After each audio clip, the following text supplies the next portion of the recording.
एक जंगल में हीरा और भानु नाम के एक शेर और शेरनी रहते थे। वह दोनों बहुत गरीब थे, उनके पास खाने को भोजन तक नहीं था। इसी बीच भानु शेरनी अपने 2 बच्चों को जन्म देती है, जिनमें एक शेरनी होती है और एक था शेर। हीरा अपनी बेटी शेरनी को देखकर बड़ा परेशान हो जाता है। अरे बेटा तो ठीक है, परंतु भगवान ने मुझे यह बेटी क्यों दे दी? अब मैं इन्हें क्या खिलाऊंगा? मेरे पास तो खाने को भोजन तक नहीं है।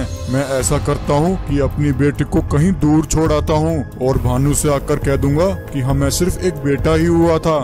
यह सोचकर हीरा अपनी बेटी को पास के जंगल में छोड़कर वापस आ जाता है। बेचारी शेरनी बहुत छोटी और मासूम थी, वह जोर जोर से रोने लग जाती है।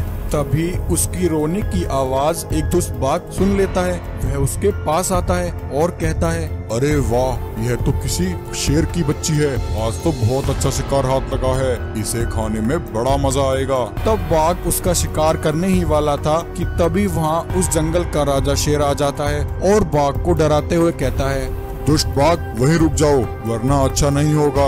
शेर मेरे रास्ते से हट जाओ, मुझे बहुत भूख लगी है, आज मैं इसका शिकार करके ही रहूंगा। तब शेर बाघ पर हमला करता है और उसे बुरी तरह घायल कर देता है। यह देखकर बाघ डर जाता है और वहाँ से भाग जाता है। तब वह शेर शेरनी को अपने जंगल में एक बकरी के पास लाता है और उसे शेरनी के बारे में सारी बात बताता है। सुनो बकरी, यह शेरनी आज से तुम्हारी बेटी है और यह तुम्हारे पास रहेगी। तुम इसका अच्छे से ख्याल रखना। महाराज आप चिंता मत कीजिए, आज से मैं इसकी माँ हूँ, मैं इसका अच्छे से ख्याल रखूंगी। तब से बकरी ही उस शेरनी का ख्याल रखती है। वह उसका नाम सीमा रखती है और सीमा को बड़े लाड़ प्यार से पालती है। अब ऐसे ही कुछ समय बीत जाता है और सीमा अब बड़ी हो जाती है और एक ताकतवर शेरनी बन जाती है। उधर हीरा का बेटा बंटी भी अब जवान हो गया था, परंतु वह बहुत ही ज्यादा आलसी और निकम्मा था। वह हमेशा इधर उधर भटकता रहता था। यह देखकर हीरा अपने बेटे से बहुत ज्यादा परेशान था। अरे भानु, यह बंटी तो बड़ा ही निकम्मा निकला। मैंने सोचा था कि यह बड़ा होकर बुढ़ापे में मेरा सहारा बनेगा, परंतु यह तो इतना आलसी है कि इससे तो खुद के लिए शिकार तक नहीं होता। एक दिन बंटी ऐसे ही जंगल में घूम रहा होता है, तभी उसका सामना उस बाघ से हो जाता है। बंटी को वहाँ देखकर बाघ बोलता है, आज मुझे बहुत भूख लगी है और अब मैं तुझे खाकर अपनी भूख मिटाऊंगा। नहीं बाघ, मुझे मत मारो, मुझे छोड़ दो, कृपा करके मुझे जाने दो। हा हा हा हा हा। अरे तुम तो बहुत ही डरपोक हो, मरने से पहले ही इतना खौफ खा रहे हो। तब वह बाघ बंटी को एक पिंजरे में कैद कर लेता है। यह सब एक गाय देख लेती है। गाय फौरन बंटी के पिता हीरा के पास आती है और उन्हें यह बात बताती है।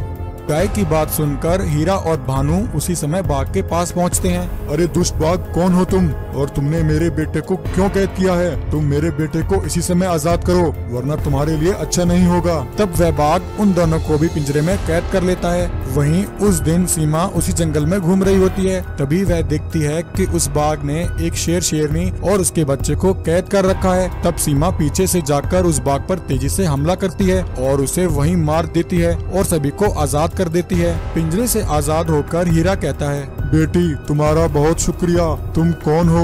तभी इतने में वह बकरी वहाँ आती है। तब बकरी हीरा को सारी बात बताती है कि वह शेरनी उसी की बेटी है, जिसे वह कुछ समय पहले जंगल में छोड़ आया था। यह सुनकर हीरा को अपने किए पर बहुत पछतावा होता है। बेटी मुझे माफ कर दो, मैंने तुम्हारे साथ बहुत गलत किया, मुझे माफ कर दो।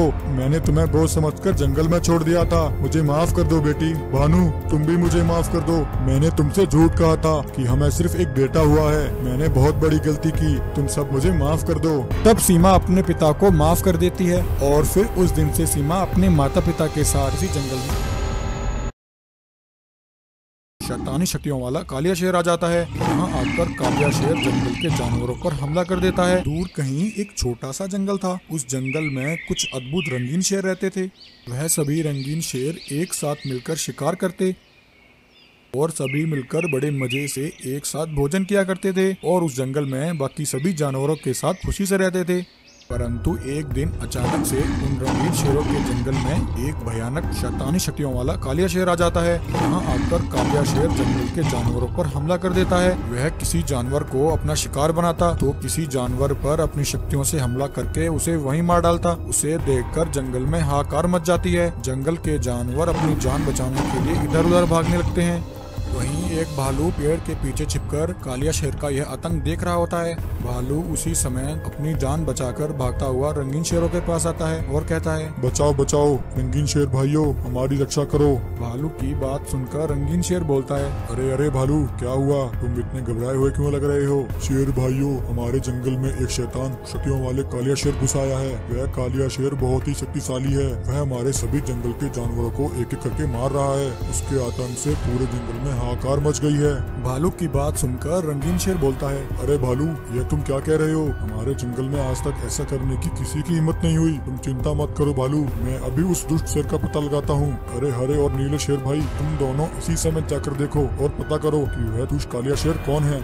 हरा और नीला दोनों रंगीन शेर उसी समय उस कालिया शेर के सामने आ जाते हैं। वह देखते हैं कि कालिया शेर ने जंगल में आतंक मचा रखा है और जानवरों को अपना शिकार बना रहा है। यह देखकर दोनों रंगीन शेर शैतान कालिया शेर के पास आ जाते हैं। अरे दुष्ट कौन है तू, और तेरी हिम्मत कैसे हुई हमारे जंगल में घुसकर हमारे जानवरों पर अत्याचार करने की? तू इसी समय यहाँ से भाग जा, वरना तू हमारे हाथों से नहीं बचेगा। रंगीन शेरों की बात सुनकर कालिया शेर कहता है, मूर्ख रंगीन शेरों, तुम अभी बच्चे हो। तुम्हें शायद मेरी शक्तियों का अंदाजा नहीं है। मैं यहाँ इस जंगल में तुम्हारे लिए ही आया हूँ। आज से यह जंगल मेरा है। तुम सब रंगीन शेर भाई आज से मेरे दास बनोगे और मैं तुम्हारा राजा बनकर इस जंगल पर राज करूँगा। अरे मूर्ख, तेरा यह ख्वाब हम कभी पूरा नहीं होने देंगे। यह कहकर दोनों रंगीन शेर उस कालिया शेर पर हमला करते हैं, परंतु कालिया शेर अपनी शक्तियों से उन दोनों रंगीन शेरों को उसी समय पत्थर का बना देता है और जंगल में आगे बढ़ने लगता है।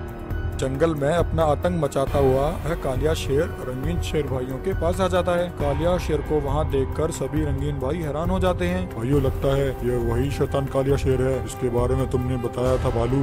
सरकार, अब यह शेर हमें भी नहीं छोड़ेगा। अब हम क्या करेंगे? नहीं नहीं भालू, तुम घबराओ मत। हमारे होते हुए ये तुम्हारा कुछ नहीं बिगाड़ सकता। तभी दो रंगीन शेर उस कालिया शेर पर हमला करने जाते हैं। कालिया शेर उन दोनों को भी अपनी शैतानी शक्तियों से पत्थर का बना देता है। फिर वह कालिया शेर भालू को भी एक पत्थर का बना देता है। यह सब देखकर एक लाल रंगीन शेर घबरा जाता है और वहां से भाग जाता है और भागता हुआ एक पेड़ के पास आ जाता है जहां उसे एक गाय खड़ी दिखाई देती है। वह गाय के पास आता है और कहता है, गाय बहन, क्या तुम्हें पता है हमारे जंगल में एक शैतान शक्तियों वाले शेर ने हमला कर दिया है। उसने हमारे सभी रंगीन शेर भाइयों को पत्थर का बना दिया है। मैं बड़ी मुश्किल से अपनी जान बचाकर यहाँ आया हूँ। अभी गाय कहती है, हाँ हाँ शेर भाई, मुझे पता है। उस दुष्ट कालिया शेर से बचने के लिए ही मैं यहाँ छिपी हुई हूँ।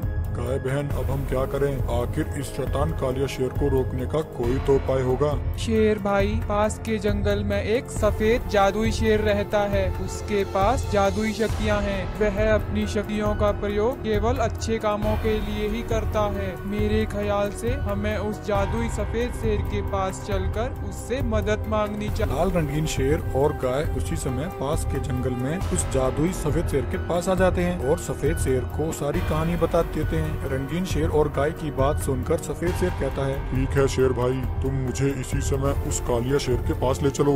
लाल रंगीन शेर और गाय सफेद शेर को वापस अपने जंगल में उस कालिया शेर के पास आ जाते हैं। जादुई सफेद शेर को देखकर शैतान कालिया शेर बहुत गुस्से में आ जाता है और जोर जोर से दहाड़ लगाने लगता है और सफेद शेर पर अपनी शक्तियों से हमला करता है। सफेद शेर भी बदले में अपनी शक्तियों से कालिया शेर पर हमला करता है। उन दोनों के बीच शक्तियों की घमासान लड़ाई होती है, परंतु जल्द ही कालिया शेर की शक्तियाँ खत्म हो जाती हैं। सफेद शेर मौका मिलते ही कालिया शेर पर हमला करके उसे वहीं मार देता है।